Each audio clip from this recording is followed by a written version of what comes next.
Hello and welcome to Focus, a program produced by the Department of Disaster Management, DDM. I'm your host, Fiona Alexander Smith, Information and Education Manager at the DDM. Petroleum safety is the topic for this edition of Focus as we aim to raise awareness about the best and safe practices when handling petroleum products. In our discussion, we will also look at the impact of oil spills on the environment and marine life. This discussion is part of the Petroleum Safety the Smart Way campaign, which was launched on March 1st, 2016, as a partnership between Salt Petroleum and the DDM. The overall aim of the campaign is to promote the best and safe practices when handling petroleum products, including LPG, because ultimately we want people to understand how certain common practices can put them and others at a risk of injury. Stay tuned to Focus for our petroleum safety discussion coming up after this commercial break.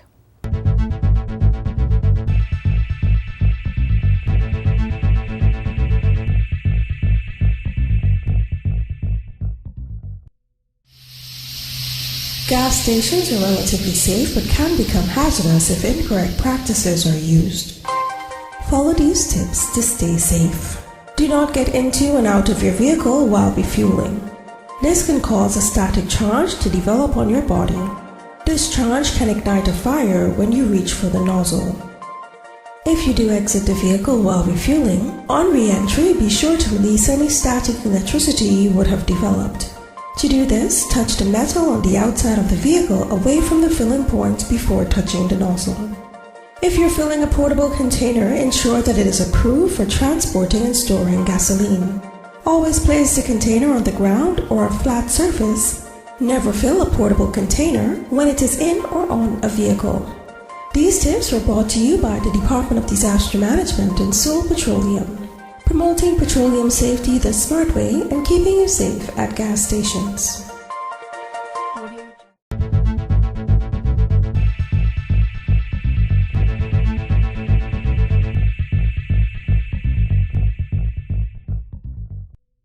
You're in tuned to Focus. Petroleum safety is the topic of discussion. And joining me now is General Manager at Salt BVI, Liz Wyatt, who I know is passionate about ensuring that petroleum consumers are safe. Welcome to the program, Liz. Thank you, Fiona. It's nice to be here. All right, great.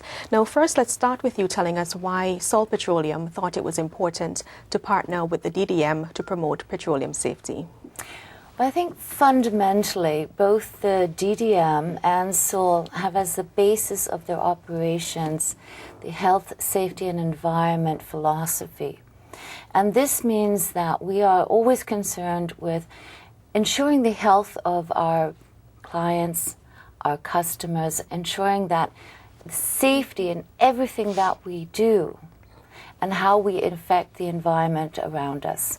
Now, that means not just if there is something that happened that we go out and don't know what to do. We have to prepare, we have to practice crisis management, we have to ensure that our delivery systems, our operations, our procedures are always with in mind that the safety aspects are in place.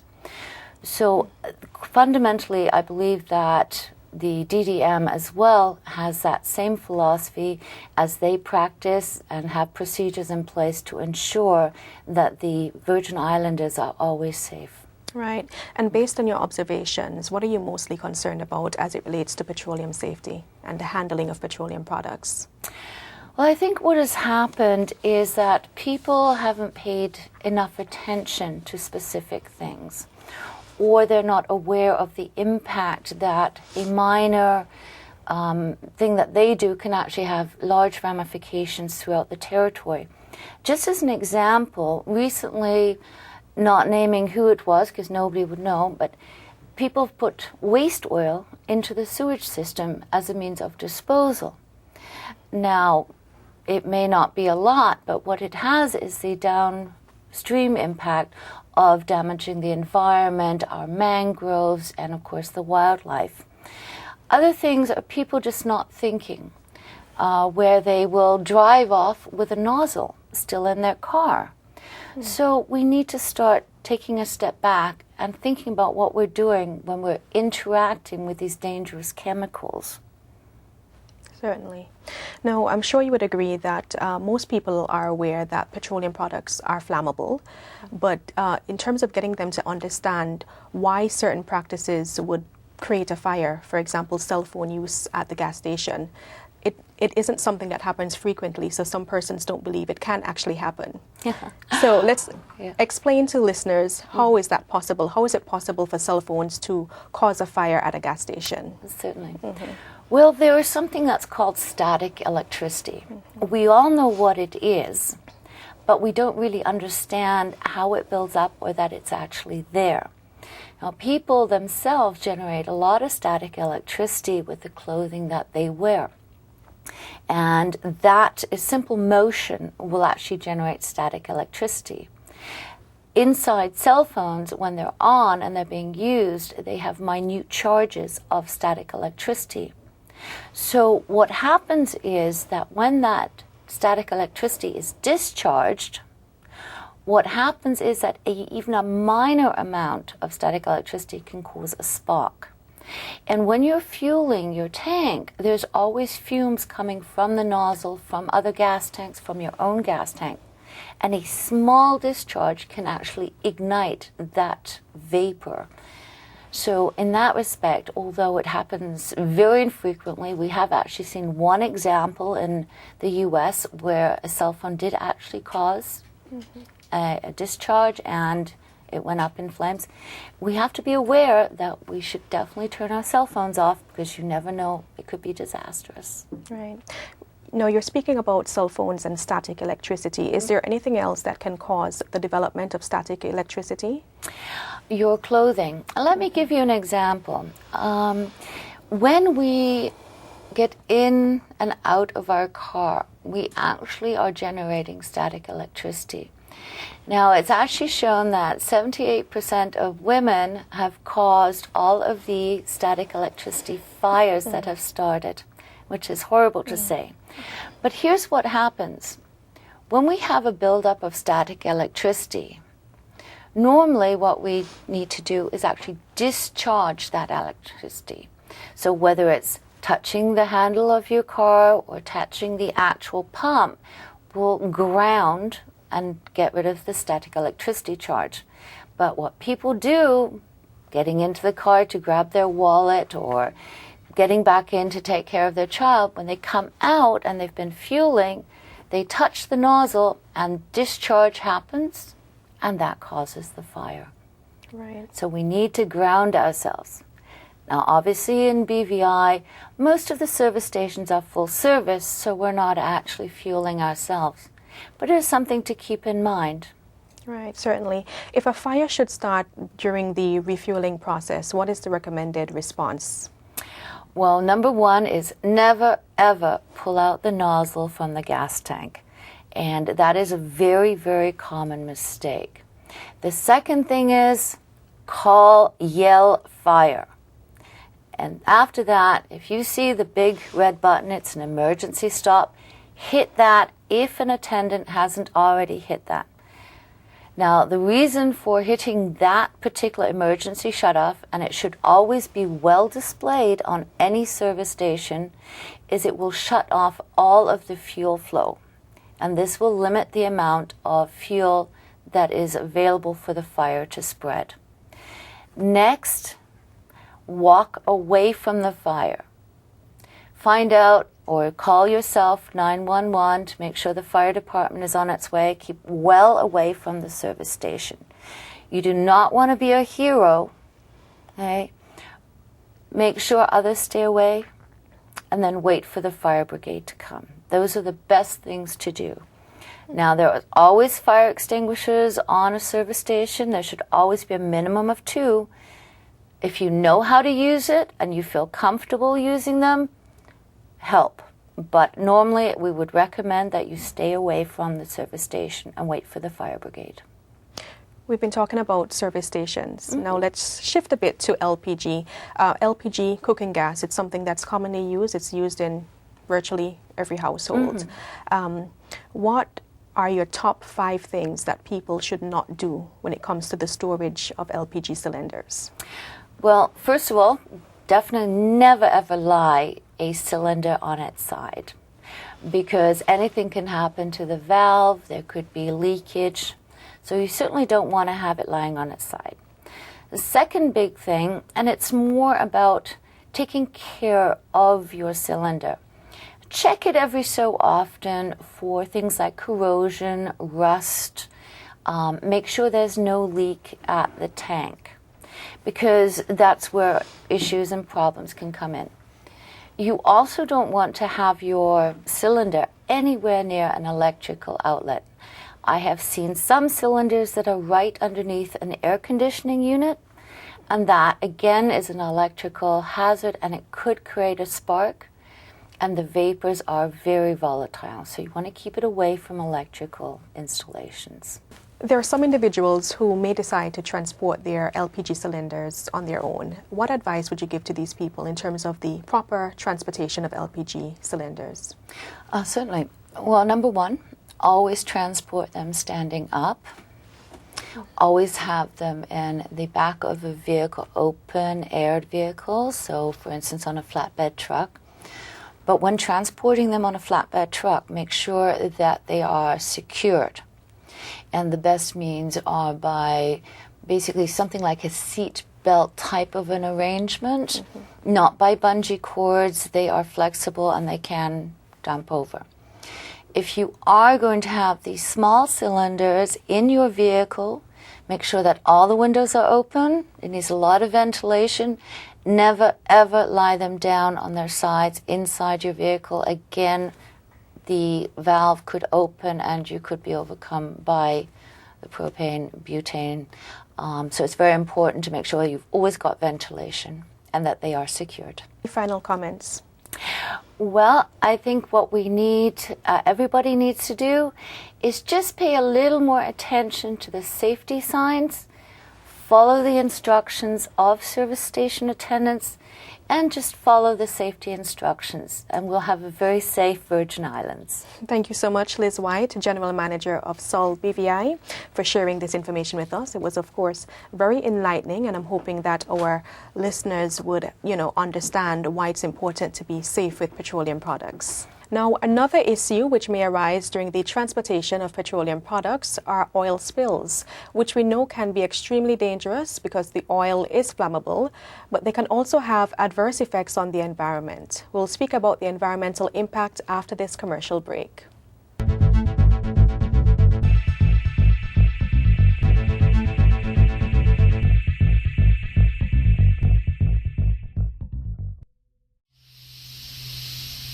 Of course, you use petroleum products every day, but are you using them the smart way? If not, you might be putting yourself, family, and others at risk. Here's what you need to know when using or handling LPG cooking gas. Before using your cylinder, make sure there are no leaks by checking the cylinder valve and other joints. Keep your cylinder in an upright or vertical position with the valve on top. Your cylinder should be installed at ground level on a flat surface. Never ever install your cylinder near any heat source or exposed to sun, rain, dust, and heat. Your cylinder should be kept away from electrical sources, air conditioners, and switch boxes.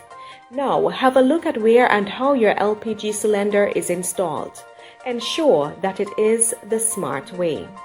A message from the Department of Disaster Management and Sol Petroleum.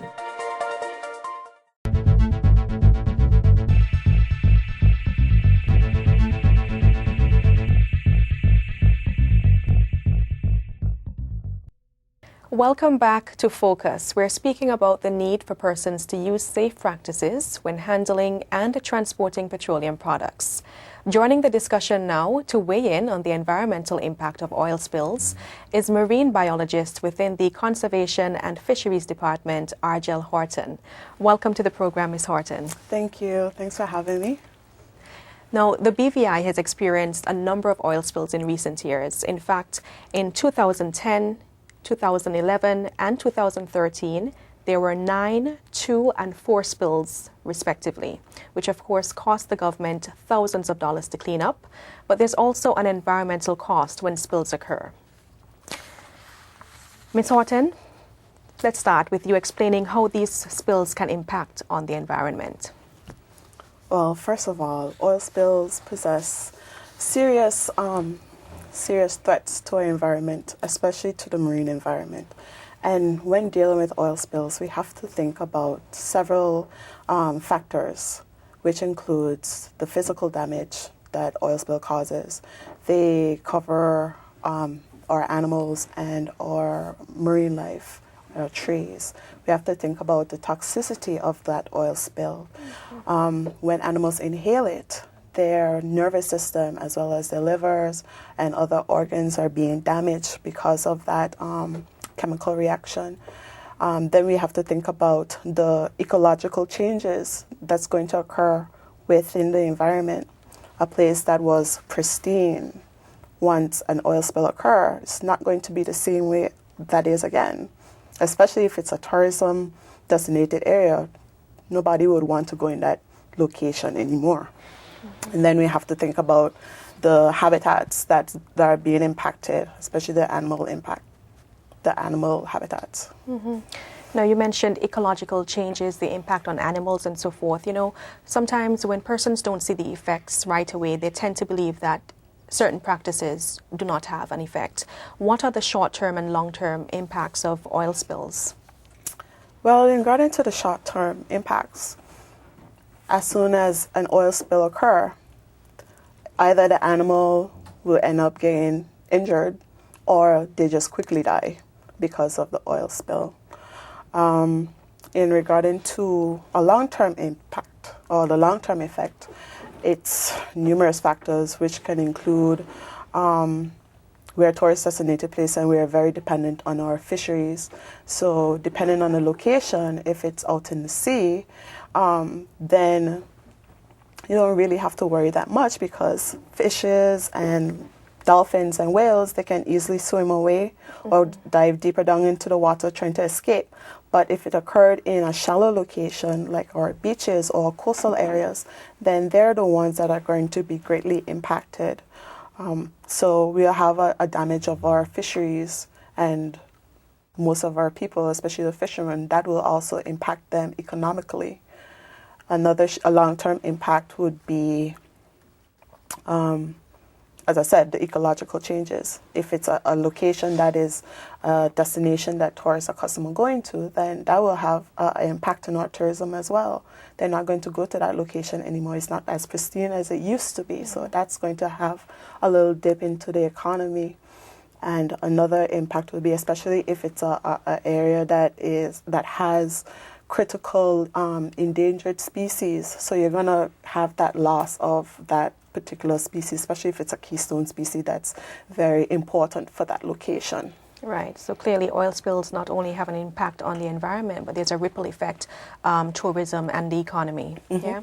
Now, cleaning up oil spills is clearly a daunting task and costly as well. What is involved in the process to clean up an oil spill that occurs on a beach, for instance? Well, technically not every and anybody could actually go and clean up an oil spill. You have to be certified to do oil spill cleaning. Our officers are one of the first respondents. Conservation and the police department are the first responders when dealing with oil spills that's on the land or the sea.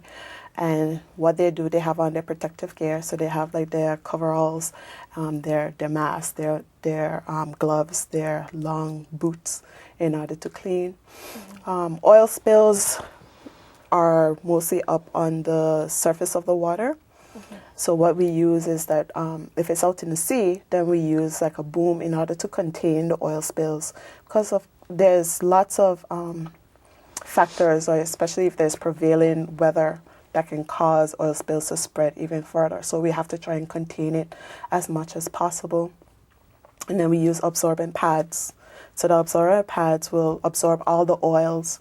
And once that pad is being covered with oil, it'll be white and then it'll turn black once it absorb the oil, and we have to manually remove the absorbent pads, which is a very labor-intensive situation. If the oil spill occurred on the beach, then it's a little bit easier because the sand will be able to absorb the oil. However, if it already starting to saturate deep down into the sand, then we have to dig down deep into the sand, which will have a negative effect again. You have to think about beach erosion that will end up occurring for that situation. Right, and of course this cleanup process doesn't happen overnight. It takes some time as well. Indeed. Okay. Any final comments? Another situation that we're facing is that a lot of companies or oil trucks, for example, they're getting rid of their oil, sadly, in our guts. So we would like to say that also causes a ripple effect on our guts, because from what's in the gut eventually comes down into the sea, and as I said, it comes that ripple effect as well. So we have to be very careful and properly dispose our oils. Can bag it and take it into the incinerator for proper disposal. Right. No, Ms. Horton, thank you so much for joining us on Focus, and hopefully the information you shared here would have, really sent the message about why it's so important for us to be careful and take precautionary measures when transporting petroleum products because of the impact it has on the natural environment. And like you said, there's a ripple effect on the economy and in tourism and so forth. Thanks again. You're welcome. All right. We'll be right back after this message.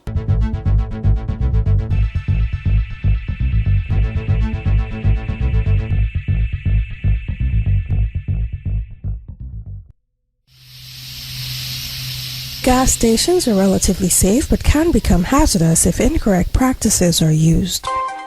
Follow these tips to stay safe.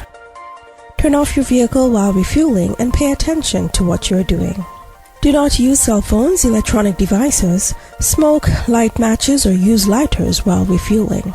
Do not overfill your vehicle. After pumping gasoline, leave the nozzle in the tank for a few seconds to avoid dripping on removal. If a fire starts while refueling, do not remove the nozzle from the vehicle. Instead, leave the area immediately and seek help from your service station attendant. These tips were brought to you by the Department of Disaster Management and Seoul Petroleum, promoting petroleum safety the smart way and keeping you safe at gas stations.